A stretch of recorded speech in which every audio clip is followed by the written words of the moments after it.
отдаваме почет на Христо Ботев и на хилядите знани и незнани герои, загинали за свободата на България.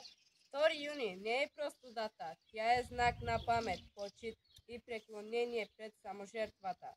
На този ден цяла България притихва. В този момент всички ние сме едно – българи, които помнят, почитат и се гордеят. Христо Ботев е роден през 1848 година в град Калофер, едно от огнищата на българското възраждане. Баща му Ботьо Петков е учител и просветител, а майка му Иванка Ботева го възпитава в дух на обич към родината. Още като ученик Христо показва голяма любознателност и талант. Учи в Калофер, след това в Одеса, където попада в среда на млади българи, мечтаещи за свободна България. Там се раждат неговите идеи за борба, за справедливост, за чест. Ботев става учител, журналист, публицист. Неговите статии са силни, гневни, понякога остри, но винаги искрени. Той вярва в делото на Васил Левски, в народната воля и в правото на всеки народ да бъде свободен. През 1876 година, когато избухва Кръстното въстание, Ботев събира чета и слиза от кораба. Радецки знае, че отива на сигурна гибел и въпреки това тръгва саможертвата в името на родината.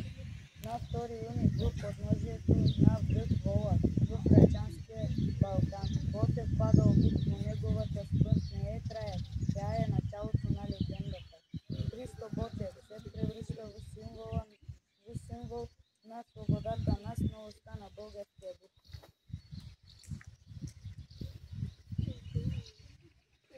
Днес може би си мислиш, какво общо имам аз Ботев.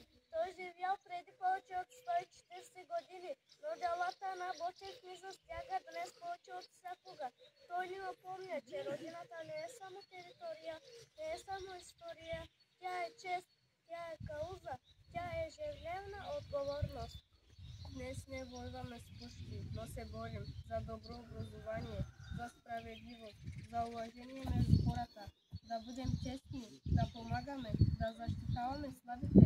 Това също е патриотизъм. Ботев ни каза, не се страхувай да бъдеш различен, не се страхувай да бъдеш справедлив. И точно за това той е толкова близо днес. На 2 юни, точно в 12 часа ще прозвучи сирена. Всички ще я замълчим. Това не е обикновено мълчание. Това е време на размисъл. Време, в което всеки един от нас казва на благодаря Ботев. Свободата, в която живеем, е резултат от борбите хиляди смели българи. Христо Ботев е един от тях, но той е и нещо повече. Пример за вдъхновение.